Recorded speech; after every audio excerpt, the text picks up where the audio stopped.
welcome to another session of James and Jay Dissects The Walking Dead. Today, like the past few episodes, we're going to be dissecting Fear the Walking Dead, and it's a special episode because we're talking about the season finale. But before we jump on into the two double whammy episodes here, the double header episodes, a couple announcements per the usual. We're a charity website, and all videos goes towards charity donations. If you guys can donate, look down below into the links towards American Foundation for Suicide Prevention or Red Cross. Red Cross right now, we're trying to recover from multiple hurricanes that have hit the United States. If you guys can donate, it's appreciated. If you guys can't donate, we understand that. What you can do to help out is just to like, subscribe, follow us, share everything about us. Catch us on Twitch, Twitter, Instagram, Facebook, YouTube, Echo5Studios.com. All proceeds from ads goes towards a charity. We can't tell you guys to click on the ads, but like I just mentioned, all ad revenue goes towards a charity. So do with that information as you will. Other than that, James, what did you think? Was this a fitting end to the season 3? Definitely. Well, a hell of a comeback season for season 3.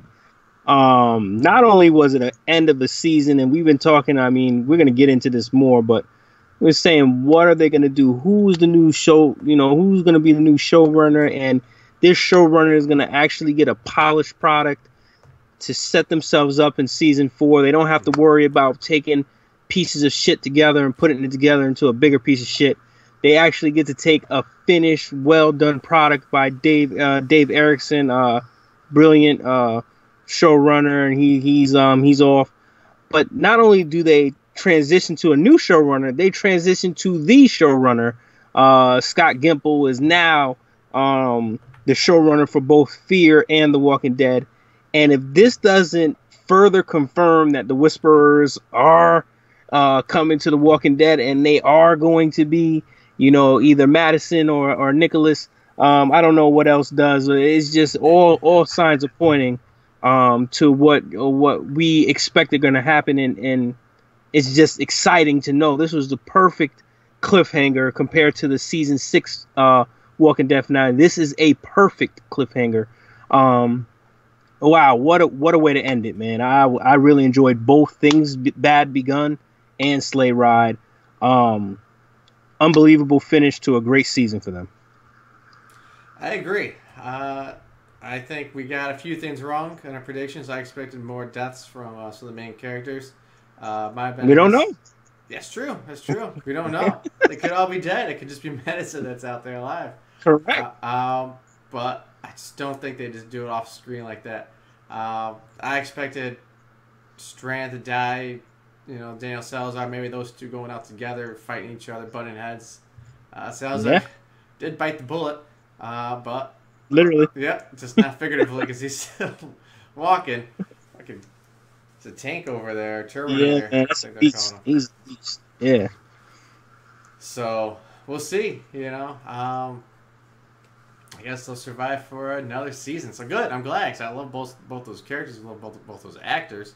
So I'm glad to see them sticking around. But at the same time, I expected their arc to kind of end, but just not yet. What does Strand have up his sleeve? Can the group accept him back?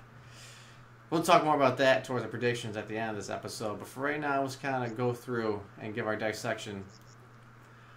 So let's talk about Things Bad Begun. Did you kind of get a sense of Strand's motives from the previous episode? Yes.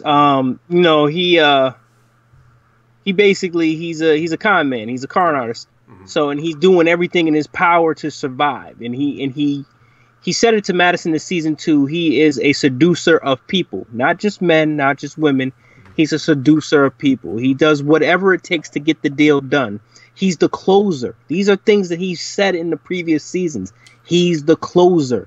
So when his back is against the wall, he knows he has a trick up his sleeve. He has an ace in the deck that he can pull at any time, and that's his con artistry. He's cunning. So when he got, once again, he was with the Proctors, as we learned. That was the group's name in that football stadium or soccer stadium type of place that they were in. he knew that when he wasn't able to come back to that area, and when he did, he knew that he's going to have his back against the wall there. You know, obviously he did some things. You know, he kind of conned his way out of different things with the Proctors where they just had enough of him. So he had to have something big to save his ass, and what bigger than a goddamn dam? So, so it's like, you know, that was his final ace in the hole, and he used it. And you know, he tried to negotiate for Proctor John not to kill Madison, Alicia, or Nicholas, because he was still looking out for them. So he was kind of like trying to kill two birds with one stone in this sense. I got that sense as soon as he said he has a big deal coming. You just knew it was something about the dam. You knew he also doesn't like Salazar. You knew he could give two shits about Salazar. So he's looking at it as, screw Salazar. I don't care if you guys take over the dam. Just protect my friends. You can have the goddamn thing. You got the muscle. Go and kill him. I don't care about Salazar. Hey, so I honestly thought that, you know, that's why we said the dam was not going. It was going to be over with. The dam arc was done and over with. So I definitely knew he was up to no good. So, you know, from season, you know, he's not up to any good. Everything he does. Time he met him, he just sized up Nick and it's like, yeah, I can use this boy. You know, exactly. He's a tool for me to get what I want in the end. Disposable. 100%. Yes, he is, and he's the ultimate salesman, ultimate con artist. And you know, when he, you know, like Jay just said, you kind of got the sense, you know, from the very beginning when you met this guy to the very end of season 3, he's still the same. He hasn't really changed. He's got a little bit more gusto as he revealed to Madison that he's never killed anybody. You know, so now he's getting a little bit more gusto with him. You start to see that when he's defending himself against the walkers. He's not just running away, so he's kind of getting a little moxie to himself. He's kind of finding some sort of physicality about himself, and it showed when he shot Salazar under the chin and out the cheek that he is willing to become a killer. It's just eventually when it's going to happen. He actually thought he killed Salazar, but in the end, he obviously didn't. And he overpowered him, so you know it goes back to his physical, you know, strength there. Yeah, and you know that's going to be a rivalry. If these two survive that explosion in the dam, I can't wait to see that, because that's a very big you know, conflict right there between Salazar and Strand, and it started since season 2 when Salazar never trusted Strand's intentions, and you know, ever since Abigail, the boat trip, Salazar has always had his eye on Strand, and is just brewing and brewing and brewing to the pinnacle. And now, you know, it's exploded everywhere and caused Salazar to get shot in his face. And we're going to see where it goes from here. Yeah, you got Salazar and Nick split off. But we'll get to the explosive ending when we get to the next episode. But the pieces were... And I really do like the 2-episode doubleheader for the Walking Dead. I think it fits the show's pacing very well. Correct. Yeah, so Madison though, huh? And you look at Kim Dickens, and she's a great actress. Madison's character is, you know, we said this, she is a terrible leader. She can't find herself as a leader at this point. Everything she touches goes to shit. And I think that they artistically showed that when she's having, you know, when she told Strand she wanted to have the Christmas dinner, and they artistically showed her having Christmas dinner in a desert house with all the men that she basically screwed over in trying to, you know, conquer their different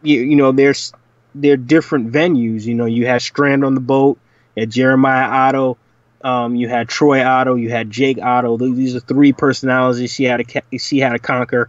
You had Tecton Walker, and then of course, you know, Strand from the boat. As I said, you know, you have Salazar from the barbershop, and also, you know, when they were at her house in the not the gated community, but the fenced-in community. So you had all these different male figures that she's kind of overtaken in a leadership role per se, but it's all failed and backfired on her. Yep. And then you look, you see how, she's just enjoying herself, and then she walks outside and thinking that Nick and Alicia in this episode, Nick and Luciana are coming to visit her for Christmas dinner, and realizes that she screwed them over so many times that they could care less about her. They're visiting their sisters. It's just a great artistic shot by shot when she's imagining herself for Christmas dinner. I think that encompassed Madison in a whole as a character, just somebody who is just all about control and all about, I'm going to run it the way I want to run it. And she doesn't realize that she's screwing up in the process. Like, she can't find herself yet. She wants to be this leader and this, this strong female leader, and no man is in charge of me, and I can finagle my way to the top, and it's just backfiring in her face. And she's trying to give everybody the excuse that she's protecting her children. In the meantime, she's not. Yeah. And Nick said it best: "You're putting us in danger. What's going to happen? When there's no more us, what you're going to do for yourself, even if it means killing me. That's what you're going to do to get what you want, because it's a control thing." So I was glad to see Cliff Curtis come back too. I was too. That was a great scene, because that was the only guy that she didn't have that control over. It was a partnership with Chad Curtis, or it was a partnership with him, and it wasn't. I should say, as actor's name Travis Manoa. Travis Manoa. I'm sorry, yeah, but his name is Chad Curtis, right? I'm right. And the show is Cliff Curtis. Cliff Curtis. Wait, do I get that backwards? I might have got that backwards. Yeah. Yeah, sorry. So no, real name Cliff Curtis, actor's name. Yep. Actor's name Cliff Curtis, and the show Travis Manoa. Yeah. There you go. There it is. A little bit there. Just a little bit too much excitement from this great finale. You could tell it's not scripted here. You know who was missing though from the dinner was his son. I didn't see good old Chris there. I wonder why. What do you think? Madison didn't even like. She didn't like Chris, and she hated him. I think that. I think even. Yeah, and he wasn't. The way they killed him off, it was almost like they didn't even want him as part of the show. Yeah. They didn't even bring him back as a tombstone. So, it is what it is. I don't think that he was needed in that part, because he wasn't significant in Madison's journey. I think he's more significant in Alicia's journey than Madison's. But again, I just think it just encompassed her in her entire adventure, and the end results, not even the end goal, the end results of that adventure that she's trying to partake on. And I mean, just these last two episodes, and Things Bad Begun was such a great pendulum episode. It still had action. It still had the filler-esque moments, had the artistic moments, had action. It was just a great all-around episode from start to finish. So, what else can I say, man? And the way it ended was pretty damn good too. So, yeah, and we got it. And the episodes definitely blended well. I won't be able to tell you where one stopped and where one began. And that's what you want from this type of thing. So then you have Alicia join up with the bad guys over there, coincidentally, accidentally. A buddy of mine said, she said, you made a great observation that she reminded me of Carol. My friend said, I said, she's kind of got a little bit of Andrea and Carol in her. It's like a combination of the two. Yeah. She's now with the bad guys, and she's, trying to make peace between the two factions, just like Andrea did. She's not sexually attracted to Proctor John, but I think that he's sexually attracted to her. He's also intrigued by her, just like the governor was with Andrea. Mm-hmm. I don't think she has the whorish tendency that Andrea has, but she understands that she can use that sexuality and that interest that Proctor John has in her to her advantage. And then she's a badass like Carol. She's starting to grow on me, because she's starting to fight, and she's starting to defend herself, and she's starting to get that edge to her that you know a survivor has. So she's completely shed her innocent teen that's screwing everything up skin and is becoming kind of a badass warrior, a la Carl. And though she could be a mix between Carl, Andrea, and Carol. You know, so she's just evolving, and I like it. She says like that optimism, not like naivety optimism, but you know, let's just try to make this all work out. And if it doesn't, I'll kill people if I need to. But not to the point where it's like I might as well just kill people because it's not going to work out. It's just not quite off of that edge just yet. Correct. It's very. I mean, these characters, you know, at the beginning of the second half, you're starting to say where are the directions of these characters going again? Mm-hmm.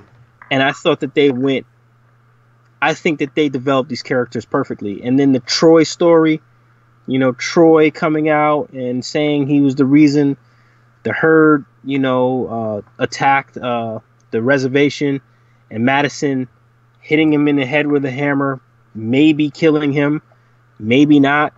That was a great end to the storyline because Madison is looking at it as you screwed up my chance at having that Christmas dinner. You're the reason why my ultimate plan failed is because you're just a jackass. Yeah. You know, and you know, she did it in front of Nick, which again shows at the end of the episode how Nick turns his back on her in her, you know, her Christmas Day, you know, fantasy is because she's turning her kids away from her with the decisions she's making. You know, you kill possibly a romantic interest of Nicholas.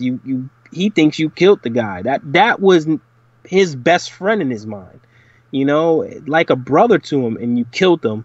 So it's just like, remember what we said, how Nick sees a lot of himself in Troy. That's why Nick said what he said. Hey, look, you'll kill me if it comes down to it. Yeah. She did in a weird way. So, you know, it just further confirms what he was telling his mother. Hey, look, you don't care. As long as you get what you want, you'll kill and do anything.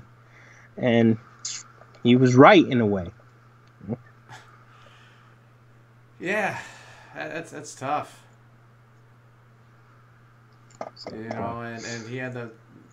You know, Nick nailed it, saying, like, would you kill me? What if that was me? What if I messed up like that? You know, that could be me down there. Correct. You know, we saw a lot of, you know, we talked about how Nick sees himself in Troy, and what a great way, you know, for him to such a strong feeling of, I seen myself in this guy. Like I just said, you basically, and you saw me in this guy as well. You know that you saw a lot of my qualities in Troy, and that's why you kept him around, and that's why you try to save his life, and you just kill him. What is that saying to me? Mm-hmm. You know, so it's like, you know, again, just very, very good storytelling by Dave Erickson. He's gonna be missed, but hey, what a great guy to replace him, huh? Yeah, and I was excited to see where Troy and Nick were gonna go, but now you got Nick and Salazar though. That's a dangerous combo too. That is, and you know, Salazar using his interrogation tactics on Nick. He basically found out who killed, you know, who led the herd to the reservation, even though Nick said it was Jake. He confirmed it was Troy. You know, that's why Salazar let him go. And basically, you told me what I needed to know without even realizing it. You know, and Nick realized that afterwards that, you know, Salazar got what he wanted out of him. Yeah. You know, and that was his outright, but yeah, got what he wanted. So, sleigh ride. Yeah. Like I said, we're probably blending the two episodes in together because once again, it's how the two were paired up. It just was well done. You know, it felt like a 2-hour episode or a movie. You know, it did, and it's hard to separate them. Mm-hmm. You know. Did you think the introduction of the new bad guys? How did that feel? Did it feel kind of like the Terminites? Like it was like this is gonna be a short interjection of a quick bad guy just to kind of push the story along, or do you think these guys are going to stick around, or how big of an impact do you think they'll have? If there was anything I did not like about the finale, anything I had to say, it was this new big bad guy. It was this new group. I think that this was maybe it is sort of like the Terminites. Mm-hmm. If they all don't survive, that was the most pointless enemy that you could place in a show. For them to come in for basically half of an episode, because I consider 15 and 16 one episode. Yeah. It's not that I don't like, the big bad Proctor John. I like him. He's very cerebral. He's got a coldness to him. You could tell he's got a lot of intelligence. He's like one of those cerebral enemies, a la the Governor. Mm-hmm. He doesn't have the physicality, but he has the muscle, and because he has the mental attributes, he's able to get people to drink the Kool-Aid that he's serving. So it's like, I like that idea, but I think it was forced. I think, he said he's not a liar, but he's not going to kill Alicia, but he ended up lying and saying he was going to kill her anyways because of deal with Strand. Why didn't you just tell Alicia, I'm going to kill you anyways because the deal with Strand fell through anyway? You know what I'm saying? So he contradicted himself a lot. I don't know if that was purposely done, but just if you look back at it, he was bent on the truth.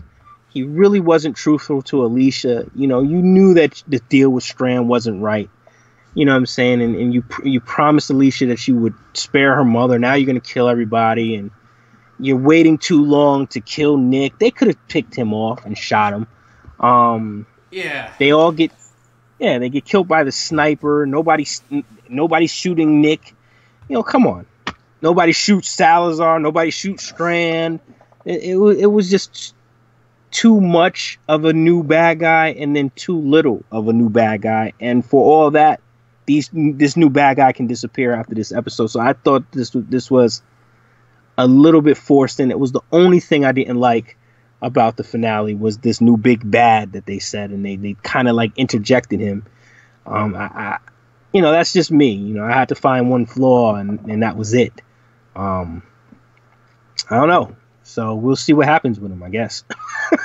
Yeah, maybe just a little more background on him. There's a few scenes. I'd have to rewatch the season and see if he's actually there with Strand somewhere, if there's any conversations. But even if it wasn't that memorable of a interaction for me to be like, oh yeah, it's that guy. He's a dick, or he's bad. He's badass. He's gonna take over the dam. And it was just like you said. It just felt a little forced. Yeah, that was probably my only negative. Yeah. And then they're gonna make a trade route. So they've been traveling this whole way, and they decide that this is where they're gonna reside is in Mexico, beyond the border, instead of somewhere safer. It felt too forced, and it felt too much to be so forced. And it almost felt like Jay said, it felt like you needed more of a background to this guy, like little breadcrumbs to get to this guy. I don't remember Strand talking to him at all. I remember Strand talking to a woman, but not him. So, I think that was their only flaw in this finale was the Proctors. What do you think was the purpose of the operation scene? Clarify that a little bit for me, Jay. So when he had his back operated on to get the tumor pulled out, what was the purpose of that? Was that to... It was, he... Obviously, there was a doctor on board. Yeah. Alicia knew the doctor, probably from Jake. They helped, patch up her friend's leg. She had suffered a bad break. The doctor specifically asked her some questions because obviously he wasn't going to be able to do the surgery without some sort of nurse there with him, somebody else with some sort of medical background. So it was almost like the doctor recruited Alicia as his, medical assistant. So he also recruited. He knew he couldn't do the job. He couldn't, talk to this guy who was, very demeaning, very negative. He knew he needed somebody to take his mind off of a procedure without general anesthesia, it seemed. So it's like he knew that he needed, a female company of Alicia as a medical assistant. So I think the surgery was, they had a deal in place that if it didn't work, he was going to kill everybody in the room except for his, because they said that they can help him in order to stay wherever they were doing. So it was almost like a deal that they made. Hey, look, I'm a doctor. I can cure you. Don't kill me. It seems like this guy is the type of guy to say, what can you do for me so I don't kill you? And, that was the doctor's thing. Hey, look, you got this serious illness. I'll cure you if you just keep me alive and keep me safe. So, when the doctor brought in Alicia, he was just part of that deal. And she ended up, contracting that, that death sentence. Yeah, for help, hey, a lot, buddy. Yeah. I'm gonna kill you, but if I survive this, I won't kill you, and you can be with me in this trade run. Ended up being a lie because he was planning on killing them anyways. You know what I'm saying? So, that was the part. That was the point of the medical operation, in my opinion. It was, this guy had this tumor that was debilitating him, and they probably stumbled upon this doctor either stealing something, and he's not fighting. So instead of putting him on the wall like they did Strand, he said, hey, look, I'll pay you guys back by curing you, operating on you and taking this deadly tumor off your spine so you can have a normal life, but just don't kill me. Don't put me on the wall. And I think that that's when he said, okay, well, you're going to operate on me. And that's when the doctor. Yeah. So I think that that's where that came from. Felt very Negan-esque. It's like, I guess whenever you throw in a doctor, it's like, oh, it looks like Negan again. Well, you messed up, Doc. Don't care how important you are. Throwing your goddamn oven, or in this case, you mess up the operation, you're dead. Exactly. You need to prove your worth to me, or I will kill you. Yeah. And that's basically what he did. But then he gets he walks around though. What's up with that? I feel like if I got a tumor removed from my spine, I'll probably be bedridden for a week or so. It was forced, and it was a jostling moment. You got cut into. You can't just be walking around. You just had a major surgery. That's, you need at least 2 or 3 days bed rest there. This guy jumped right up and was doing, jumping jacks and push-ups. Yeah. Like, what the hell are you doing, man? So I think that was, again, it was forced. Could they have stretched it out over a couple of episodes? Absolutely. Would have taken away from the story? Absolutely not. So I don't understand why they just crammed it into a half of an episode like that.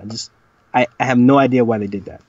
Like, they could have introduced Alicia to the group a couple episodes ago and skipped meeting her one friend completely.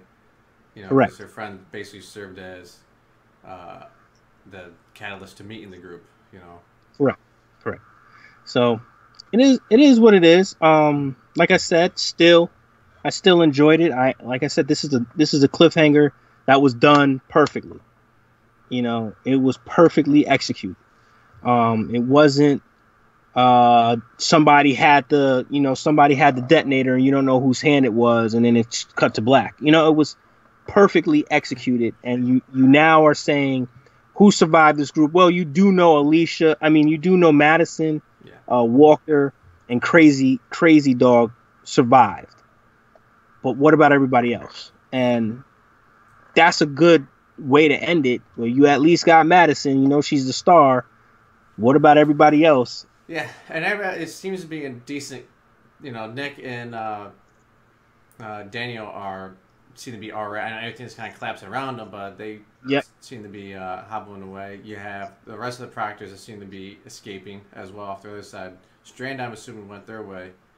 To really, Strand was on the boat with Alicia and Madison. Strand was with Alicia Madison. Yeah, and the whole point of Nick blowing the dam up was to save everybody, but could have caused death for Even everybody. killed Never know. him. Oh shit, that sucks. But he was thinking about, this is their only chance. This is a chance for them to survive. It goes back to the Walking Dead season 3 when Merle Dixon, they had to deliver Michonne for a chance. You have to take that chance. Death is coming, but if this can prevent it, it might give you a chance, to prevent it altogether. And that's what he was doing. And it may have backfired. It may not have. He may have saved everybody, and including the Proctors, and we might have a new conflict here. So, I don't know. It was just a great episode. Like I said, take away that one part. The big bad. I think this is a pretty solid ending. So, definitely, I can't wait for season 4. Yeah. So what do you think, man? Where does the show go from here, then? Well, now with Scott Gimple in the helm, and with the announcement that there's going to be a crossover, I think that we're going to start pushing toward the Whisperer storyline. I think this entire backstory of Fear the Walking Dead was developed with the intention of making it a backstory to something as part of The Walking Dead.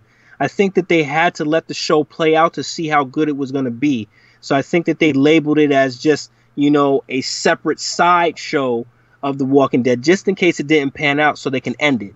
But when it started getting more popular, they started to say the main intention of the show has to be connected to The Walking Dead and the next big event. So what other event can you have other than the Whispers? And they've been leaving, as Jay would say, breadcrumbs all the way to this possibility. So at first, I think Kirkman went to Erickson and said, my intention is to connect this show with The Walking Dead, and my intention is to possibly make them a villain of The Walking Dead, and I have an idea who that villain is going to be. Let's just see what you do with it. If it doesn't work out, we'll scrap it. And we got creative minds. We'll figure out another way. But if it starts to, we're gonna catapult it right to The Walking Dead. And I think Erickson left because, again, he had an interview and he said, if it was my choice, I would have killed everybody, but I'm not the producer anymore. So I think him leaving might have also had to do with, Kirkman saying, hey, the show's getting better. I want it to go this direction. I think Erickson was like, this is kind of my baby now. I don't really want it to go this direction. He wants to end it the James way, where everybody dies. Yeah, he said it, man. There's an interview with him out there. And I think Kirkman said, nah, man, this show's gaining popularity. And Erickson probably stepped away and said, okay, you got to do what you got to do. And what better way to do it than bring Scott Gimple in? So I think the direction of the show is going to be, we're going to slowly see this group turn into the Whisperers, or some, fraction of the group turn into the Whisperers. And, it may end season 4, but I think they're going to get 2 more seasons out of this. I'm starting to think that season 5 is going to be the big finale there. It might be season. No, actually, you know what, Jay? You might be right. It might be season 4 because of the storyline with season 8. So. Yeah, I think that's what's going to drive it, and I'm just not sure if we can get 2 more seasons out of the comic book material. I mean, hey, you never know. Maybe we'll go to Oceanside for half a season. But yeah, I think it's going to line up perfectly where, like, think about it right now. Like, if this was season 4 of Fear the Walking Dead, and we just had this revelation that, holy shit, she's the bad guy. Next week, guess what? She's going to be on The Walking Dead. Exactly. So that means season 9, guess what? I see what you're saying by season 4. So yeah, I think you hit it on the head, man. It might just be, and that's. I think it has to be, man, because you're not going to pull the big guns, Scott Gimple come over here just to have, like, Abraham cross paths of the group for, like, one episode. And they've already stated that the all-out war arc is going to end after this season. So, the next big thing is the Whisperers, spoiler alert. So, and if people don't know the comics, all you know is Whisperers. You don't worry too much into it. Yeah. Unless you want to know. Obviously, there's going to be another big bad guy after this big bad guy because we want the show to continue. Exactly. And the one thing that I have to say is, what a way to, if they do make this the Whisperers, what a way to give the backstory of the Whisperers Yes. to everybody, because there's no backstory to them. It's just Alpha and Beta talking about the ways the Whisperers are. Mm-hmm. There's no backstory to them. So now the comic book fans kind of get a little sneak peek of where they could have, come from. But it's a special treat to make 4 years worth of material to show a build up to this big bad as the Whisper. That's incredible. So I hope it is. I hope so too, and because it's a double whammy. Because like we've been talking about, Fear the Walking Dead is a good show for comic book readers because it's brand new people. But then they have it turn like 360, like 180 degrees, and being like, wait, these are the people I know from the comics, and have everything come together. That's incredible, and that just shows you anything the besides for brilliance. that. I'll be severely disappointed. I agree. Yeah, I don't care if it's Nick running into the group and he's not the Whisperers. That's so stupid. I think that you almost set yourself up to make this the Whisperers. I think that this is great marketing for it to be that, and it's going to get the fans' attention. And I think if they made it anything else other than Whisperers, I think that this would be a bigger letdown than a season 6 finale, because it's like, seriously, 4 years to show a Walker, going to the group. I used to live on a reservation. I would be so pissed off. Like, seriously? That's who brought over? To have or just have one of the characters join their group. It'd be like, I've watched you. I want to change in your character. And I think Kim Dickens would play an amazing bad guy. Oh, yeah, she would be. Spoiler. I'm going to say it because she's going to be Alpha, because we said it. She's going to be an amazing Alpha. And she also, now with Alicia being her daughter, maybe she's her Alpha's, you know what I'm saying? Maybe she's, I won't go into that. How old is Carl now?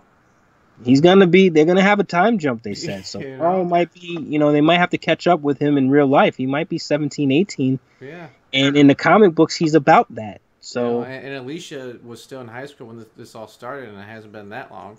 Nope, so it hasn't. She's around, and she is a little bit older than Carl too, and she's always told Carl in the comic book, I've had experience. I'm older than you, so it matches. It just, everything makes sense. And if they come out and Eugene ends up on Fear the Walking Dead, I will lose a lot of faith. Yeah. If they go I know I've seen a lot of that. Like they're thinking that the Fear the Walking Dead cast is going to go to Houston to run into, some other group or something like that. That'd be a waste. That'd be such a letdown. So I'm rooting for it. I think everything is pointing in that direction. Hell of a season. And if Jay, you're right, that means season 4 is going to be even better. And it'll go out with a bang, man. And it would make sense, Although it was a big season, the numbers were down. So why not end it with a bang going into, into this collision course here? I think we've seen Madison change. She just killed an unarmed friend because he ruined something. She's changing as a character, as a person. She is. And it would make sense that she killed off like her own son to, basically to push her into that direction of Alpha if she had to be. What a way. I mean, what a way to end it, man. If it is going to end next season, like I think that prediction of yours is actually going to come true just from the timeline itself. It makes the most sense. I think we've been talking about this forever. Yeah. What if they did? I think we've always been saying Madison would be it. And you never know. I mean, everybody else could survive. Alicia could be there as playing as the daughter. Yeah. I don't know about Nick. I haven't. I think one of her kids are gonna have to bite the dust. One of them has to die. Yeah. And I think that Strand and Salazar, I think they have to die as well. The only person I could see maybe making it would be Salazar as a Beta, because Beta never wants to show his face and stuff like that. But Salazar now with the bullet hole, that would actually make sense. But he's not physically imposing like a Beta, so yeah, and actually he isn't like physically attracted to no Matt. And obviously neither is Strand. So. No, he's not. So I think that it would have to be somebody, a new character that is physically imposing. So we'll see, but it all points to that direction. Hey, gives us Walking Dead. So now it makes that time off so much shorter when you start to anticipate the shows, the next year. Now you get the Walking Dead. It's the anticipation drops for the viewing fans. Yeah, so. I remember when we were talking about should we do it for Fear the Walking Dead, that this entire production here, and it was just like I don't even know. Is it worth it? And now it's like, yeah, this is great. Yeah, exactly. So now Walking Dead seemed to come so much faster this year, and Fear the Walking Dead will come so much faster after the Walking Dead. It'll actually make those. That week the week wait, make it go by faster. I mean, I don't want to wish away time, but as you watch these shows, you kind of want to get to the next chapter in them. So it's, making the shows better makes it go faster. It makes the chapters come by, and it makes you anticipate a little bit more rather than having a whole summer off of just stupidity like season 1 and season 2 of Fear the Walking Dead. So, again, we're gearing up for next week now. Fear is over. All around great season. I know we had a ton of questions. We're gonna split them up. I gave the questions to Jay. Yep. We're gonna split them up and do the Fear questions tonight. We're gonna do our best to get back here on Wednesday and do a special preview of season 8 Walking Dead. We'll answer those questions, the Walking Dead questions then. And then we'll be on Mondays and we'll be reviewing, the Walking Dead, and the wait is over. So I can't wait to see the all-out war story arc. We gotta make up for it, I tell you what. Yeah, this is a redemption season, man. A season of redemption. All right, man. So we covered a couple questions for the Walking Dead. Yep. But let's go ahead and jump into this one over here. What has been your favorite and your least favorite episode so far for The Walking Dead season 3? Favorite episode. This was hard. So my favorite episode was This Land Is Your Land.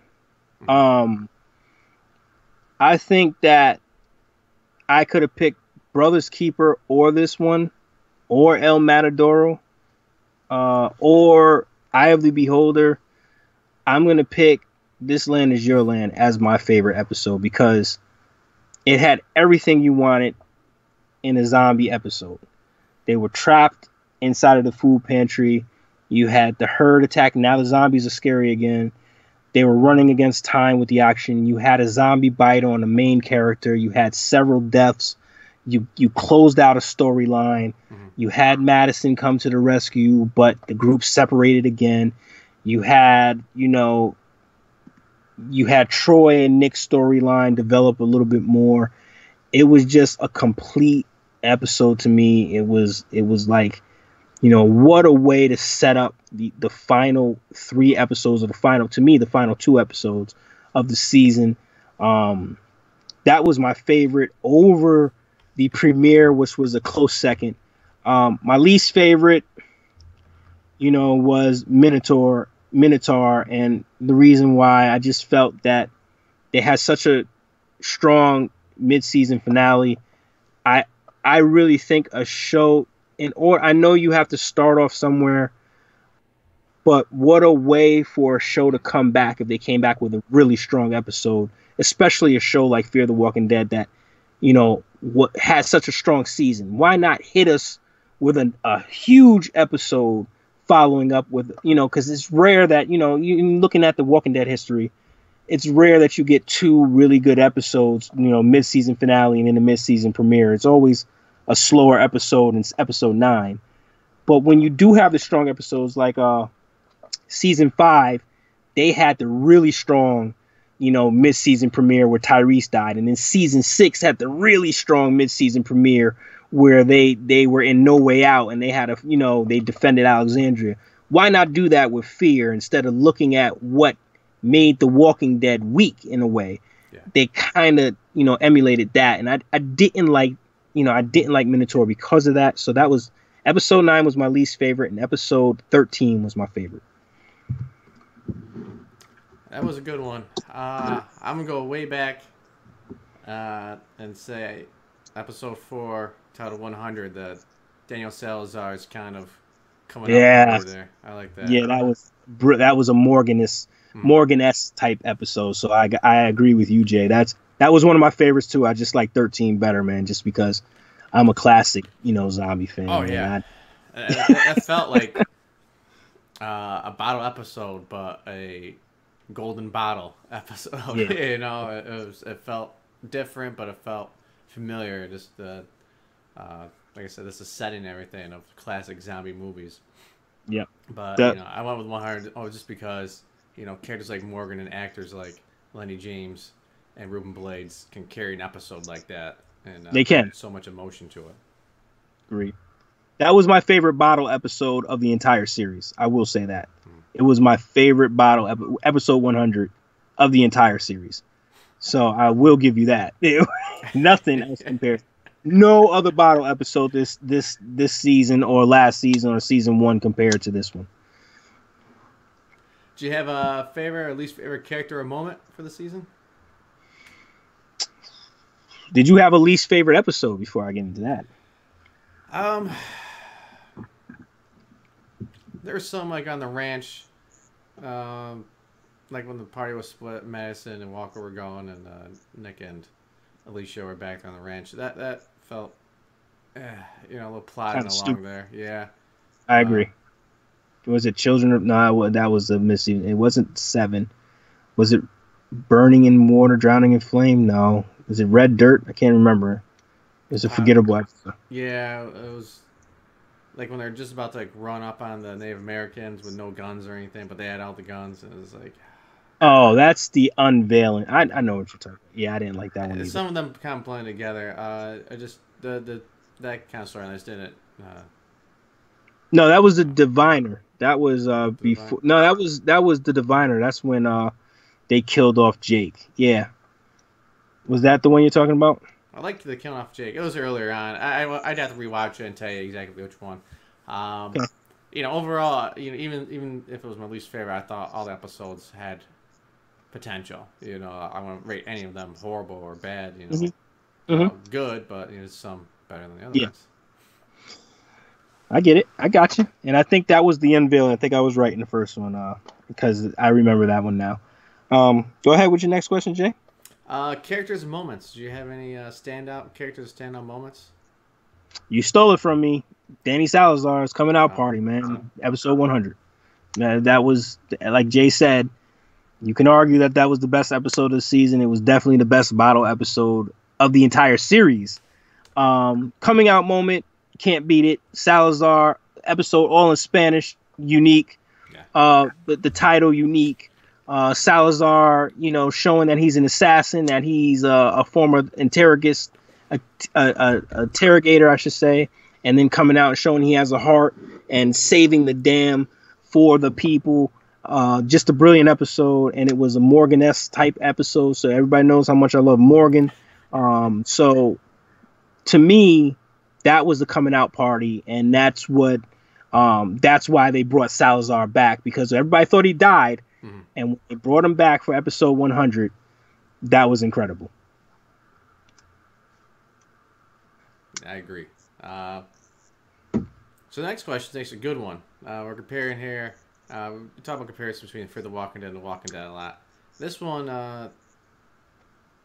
how or why does the Fear the Walking Dead have far less gore filters? So in other words, there's a lot more gore than The Walking Dead. And, we briefly touched on this or talked about this, and they actually dropped the F-bomb. So is there more kind of creative freedom on this mature rating kind of that they have? The viewership, man. The only thing I could think of is, the most people that viewed Fear the Walking Dead this year, 3.1 million viewers in the United States. Walking Dead, you're reaching 15. Even in their lower season, season 7, they were averaging 10 million viewers an episode. Not only that, Fear the Walking Dead is like, the sloppy seconds. Who cares? If we're going to get in trouble, it doesn't matter. Nobody really pays attention to it because the characters, you're not attached to the characters yet. Yeah. I think what happened with The Walking Dead was you killed off 2 big-time characters the way that they did. You bash Glenn's head in and you bash Abraham's head. You didn't have 3 seasons to get attached to them. You had 6 seasons to really get attached to Glenn. You had another 3.5 seasons to get attached to, or 2.5 seasons to get attached to Abraham. So it was like these were lovable characters. Abraham with the greatest one-liners in the show's history. Glenn is the pizza boy that married the hot chick, and he's a survivor. You watched him grow up. So I think the emotional attachment that people had to the characters that died in The Walking Dead caused that gore filter. If it was anybody else, and we talked about how Rick chopped up, what the hell was his name? He chopped up the guy from the Terminites. What the hell was his name, Jay? Damn it, can't even think of it. But he chopped him up good in the church. You have a murder in the church. Gareth. He chopped Gareth up in a church of all places, and nobody blinked an eye. You know what I'm saying? So you had people eating people. Nobody blinked an eye. You had people getting their heads bashed in over pig troughs. Nobody blinked an eye. That's expected. But as soon as you put that bat to Glenn's head and Abraham's head, all hell broke loose and everybody cried and bitched and moaned. All of a sudden, all that makeup and all that fake guts and everything has emotional attachment to it now. Exactly. So I think that Fear the Walking Dead, people don't really have these attachments, and the people that are dying gruesomely, they're not they're not important characters. They're side characters. So it's almost like let them do that to Nicholas. Let Nicholas get his head bashed in. I think you're going to see the same gore filters kick in again. You're not taking away somebody who the fans are emotionally invested in at this point. So they kind of have the freedom, and it's kind of like there's an intelligence test where it shows you 2 lines. One is longer than the other one, and it asks you which line is longer. And you're going to pick the longest line. You're going to say, oh, obviously it's the longest line, but in the back of your mind, you're going to say this is a trick, and you're going to pick this. You're going to pick the smaller ones. Some people would do that. So it's almost like Fear the Walking Dead is saying, hey, look, we got the same amount of gore, but because nobody cares about this show and nobody cares about these characters or these side characters, we're just going to go for the gusto and make you forget all about it. And that's what they do. And as soon as they kill off a character in a very gruesome way, all bets are off. You're going to see a gore filter. But I think, like Jay said, it won't matter if they end it next season. They might kill everybody off in a gory way. But yeah, I think Walking Dead is walking a thin line where they want to cater to the hardcore zombie fans, the gore, the comic book readers, but it's also become strangely like a family show. Yes, that's weird. Grandparents are watching, people's kids are watching, and they're probably towing the line of with a lot of even movies where it's like we're gonna have to cut some stuff out to make sure it's PG-13 because that's where the money is. They want to make sure they keep the viewers up. They want to turn people away. Where For the Walking Dead is like, screw it. Screw it. Our numbers are already low. Yeah. What the hell are you gonna do about it? Let's just go for the gusto here. And I think that, like I said, if Nicholas at the end of this episode, if Nicholas was put down on that bridge and they started stomping his head until it was a bloody mess, I think there would be some complaints, but still not as much as Walking Dead, because even though we like Nicholas, we're not emotionally invested like we are in Glenn Rhee or Abraham Ford. it's just Nicholas. And those were gruesome. At the same time, hey, the world's gruesome, man. They wanted to set that stage like this Negan guy is a bad person. He's pretty badass. Yeah, he's pretty badass. So, so that's the answer to that question. That was a very good question. I actually spoke to the person that gave me that question, and I gave him a similar answer. And I said I'm going to dig deeper in it during the show. I'm going to really explain what I mean. I wanted to save it for the show. So thank you so much for that question. All right, next question up. So let's say the Fear the Walking Dead does end, like we've been talking about, and the one character, multiple characters merge into the Walking Dead. Do we think that the Walking Dead is going to turn to like a full year show, or take up the Fear the Walking Dead's time slots too, or do you think we're going to get more The Walking Dead episodes? This is another good question. So if Jay's theory is correct, which he sold me on it, and I think he's absolutely right the way the timelines match up. I think with the success of Fear the Walking Dead and knowing that they want a year-long zombie show, I think you're going to see another spinoff.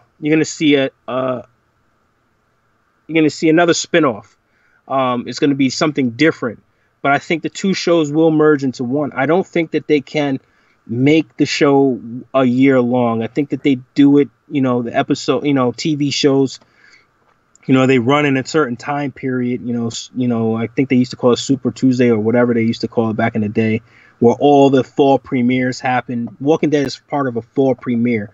It's part of that fall lineup of AMC. So to make it a full year, I think you take away from that. And I honestly don't want them to make it a full year for just The Walking Dead, because it will start to get redundant. I think you need the break, but I think you need to be very smart and creative on how you make people wait for the break. You can't piss people off like the season 6 finale. You have to kind of make us salivate for it and want to anticipate watching the show without pissing us off. So I think the break is healthy. I think that the reason why some people wanted a full year is because they feel that, when they have these two breaks, the mid-season finale break, not two breaks, but the mid-season finale around the Super Bowl time, I think that they feel like it's two separate seasons as it is. Leave it the way it is. I don't want a year-long show because it becomes redundant. And I think that they got creative with Fear, and I think they can get creative with something else. So, yeah, and just the real life aspect. The actors. These people have families, man. Come on. They've signed up for X amount of hours working, or time where they're going to be over here. Some people live in London or a different country. So yeah, they're probably like, whoa, we didn't sign up for this. And you never know. It could always be that for the Walking Dead slots could be filled up with another Kirkman project. I know he's got a billion things going on right now. I know different services, I think Amazon picked up one of his new shows, but maybe he has another show that he wants to pitch to AMC. Maybe they'll put that in there. Yeah, and they got plenty of ideas for spinoffs, and they have plenty of ideas for something that's totally different that may be like Walking Dead. Maybe they do a Walking Dead England. You know what I'm saying? Yeah. Most of the actors are British anyways. I mean, they have tons of ideas in their heads that they can use, but I think, Jay hit it on the head. These are human beings. To make them work year round, it would never work. You start to replace characters. No show has actually done this. So I think that the breaks are healthy. The breaks are meant to be so people can go and enjoy themselves, enjoy the time off, come back grueling, 3-month period where they do nothing but film, and then, have at it. So definitely not. Look, I would definitely not want them to be a year-long show. Yeah, I agree. I'd say no to that pretty confidently. Yep. Last question. Yep. In Fear the Walking Dead, there's a lot of characters that kind of came and went. What happened to them all? Or, specifically the female from the plant episode, or webisodes. The Asian woman. Yep. The one that ended up being with the pirates there at the end. The pirates. Okay. And the Passage webisodes. What's going on with them? Okay. And lastly, the nerdy kid from the beginning. I forgot what his name was. Okay. I liked him. Okay. Um. So the nerdy kid, I think that they eluded that he died.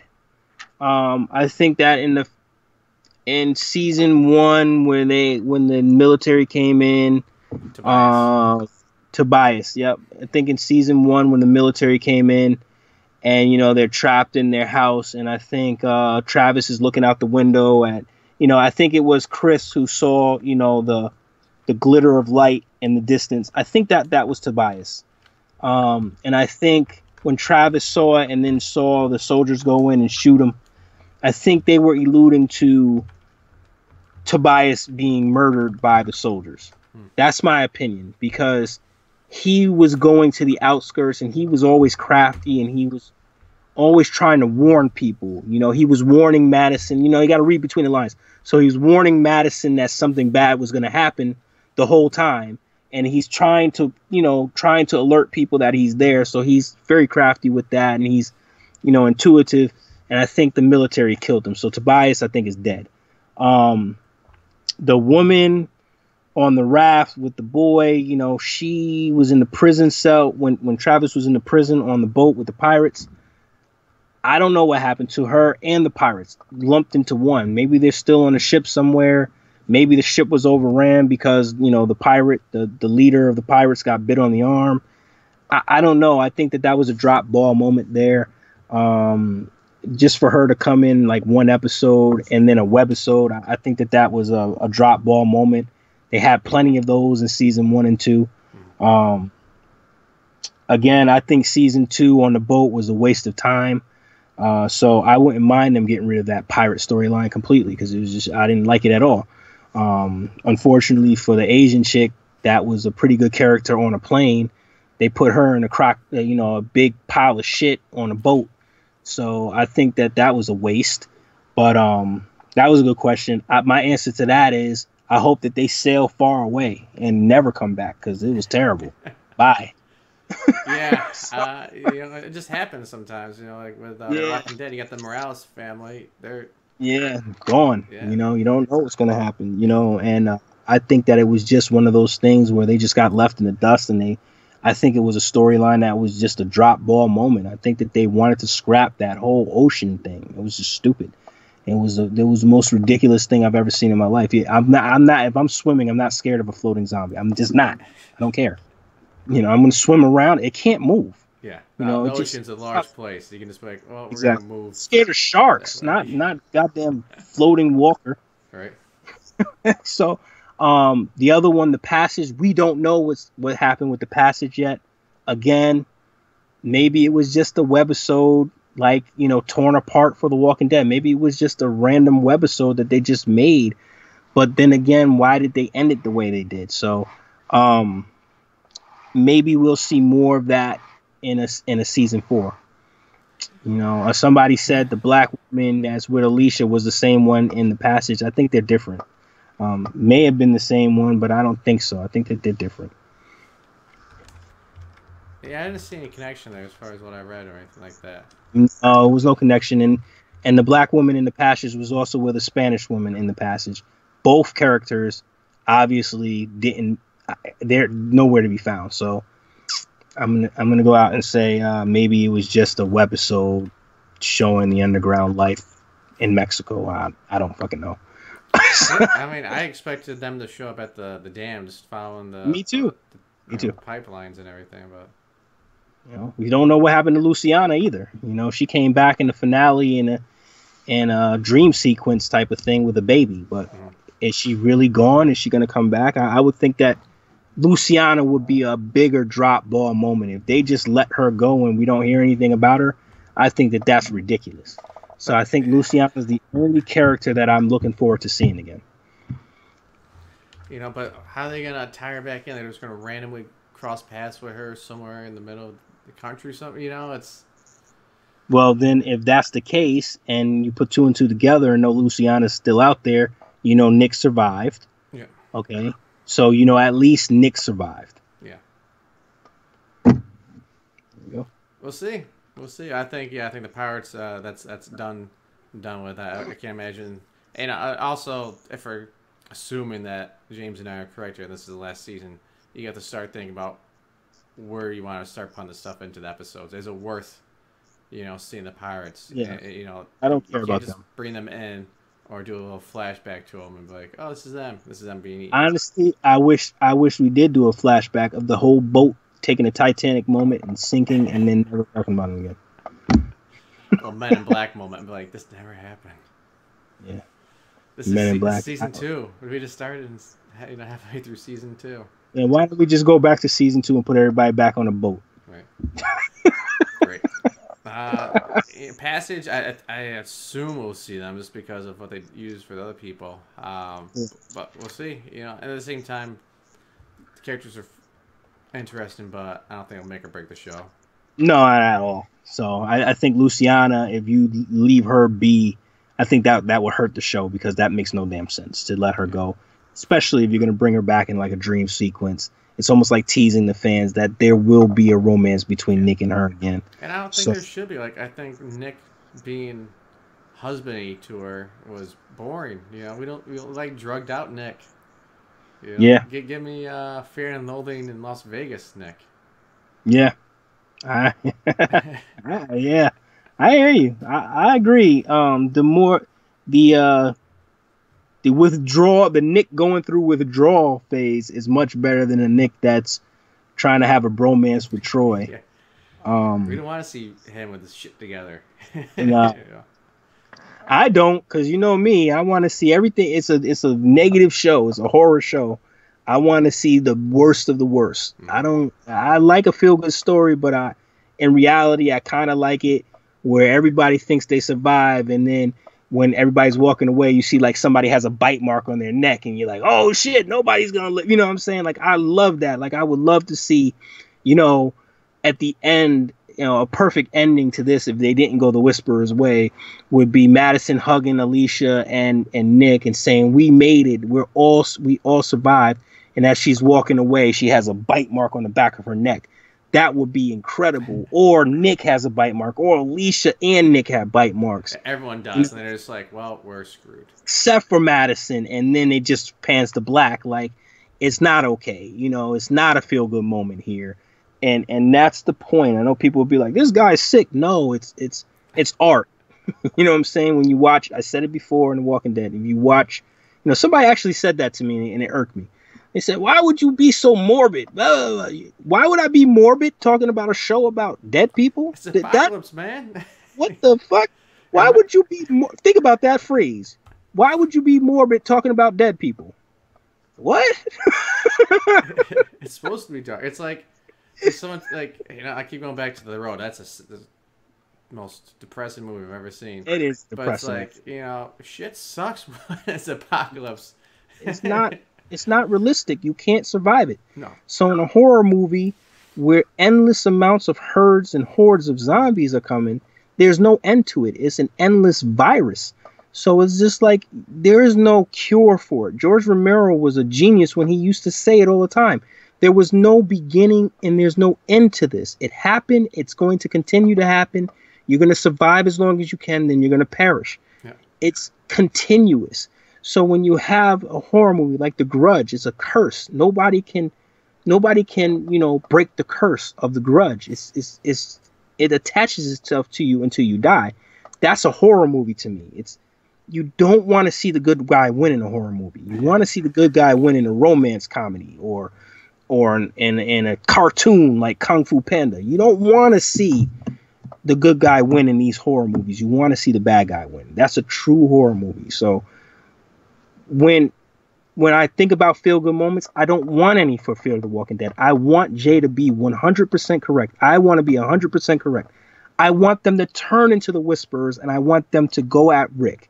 That's perfect. Yeah. Because you don't want Rick to have any sort of break in this apocalypse. You want him to survive and fight, and at the end of the day, you hope that he fights the good fight, but eventually he's not going to win. You want that, because that's a horror story. Yeah. And I think Kirkman said it, not sure if he's talking about the ending, but he said before Walking Dead ends, Rick will die. Yes. That's bound to. I mean, well, obviously everyone's gonna die eventually, natural causes, but unnatural causes, yeah, he'll die because your luck runs out, man. It just runs out, and you're not even going up against just zombies. You're going. It's a world encompassing negativity. That's why they made Negan. Negan's original character name was supposed to be Negus, and and Kirkman said I didn't want to name him that because it was too much like negative, and I want him to be negative, so I named him Negan. Negan is negativity. You know what I'm saying? So it's like you have the ultimate bad guy who really can be considered a good guy. Even the good people are bad. Yeah. So it's like this is the point of these shows, and for us to be stressing that we want the Whisperers to come, is because we want them to come. We want to see more commotion and heartbreak. That's what we watch this show for, man. We watch it. We want that drama. We do. And Kirkman did say if he ends it, he will end it with some hope. It will be a hopeful ending. I can accept that because it's almost like something's going to happen for hope, for the story to continue in some sort of way. I don't want them to cure the zombie. I don't want that because that's not realistic to me. All right, man. This will be our last season 3 dissection of For the Walking Dead, and one hell of a season. I tell you what, it's a good ride. It was, man. That was a really good ride, man. So, look forward to us on Wednesday. You got your questions for The Walking Dead. Yep, we'll be going over those. Yep. Jay, I'll let you close out if you like. Yeah. You know what I'm talking about. And we got a quick announcement. There you go. Jay, myself, and Kelsey are going to this year's Walker Stalker convention in Atlanta, and they have reached out to the fans that are going and asked for panel suggestions run by the fans, and we suggested a Walking Dead tabletop RPG session. So they actually liked that idea. So we get the opportunity to be on one of the stages. Last year there's only 2 stages, so not sure which one we're going to be on yet. We're figuring out the details with them. But we'll actually be putting on a live tabletop RPG session as I'll lead some people from the audience through a Walking Dead scene. Wow. It will give us 90 minutes, so it won't be that in depth, but it'll be exciting. Hopefully there'll be a lot of people out there. I'll have to text all my, Walking Dead actor friends to make sure they're there. Yeah, just invite them over to dinner and just. But it's crazy. Our mind is still blown that something, 2 of my passions have kind of aligned here for us, and hopefully it goes well. Hopefully everybody enjoys everything. I'll be working up until I only have a couple weeks here to prep. I'll be working and piecing the story together. I'll throw some ideas over to James. Yeah. But it'll be fun either way. And it couldn't happen to a better person, better people, man. This guy is a zombie fanatic. I'm here and up north. He's in Idaho somewhere. He deserves anything good, and this is great. So just to hear that he's got this opportunity, it makes me feel good inside because he deserves it, and he's brilliant. So for him to actually come up with an idea and then for them to like it over how many ideas they must have gotten, that tells you something about Jay. So for Jay to be able to set this up and, have all the characters from The Walking Dead probably participating in it, and then all the characters from Fear, and then, characters from, Dawn of the Dead, the original Dawn of the Dead, and everybody, Skyping in and whatnot. This is well earned. So, I'm going to look forward to hearing about it. I'm here to help with that. Whatever you need, that. So I'm pumped for you. So I can't wait to know. And this is going to be a big shot in the arm for this J&J Dissect show. Hopefully. Yeah. Hopefully we'll get some traction over there. Yeah, we've seen the views coming up a little bit again. So, I think that people were starting to become more invested in Fear the Walking Dead, kind of spreading the word to them. Hey, we do have the show. I think people took the summer off and thought that we were going to take the summer off, but no. Right. But definitely good job, Jay. Can't wait to hear about it in a couple weeks.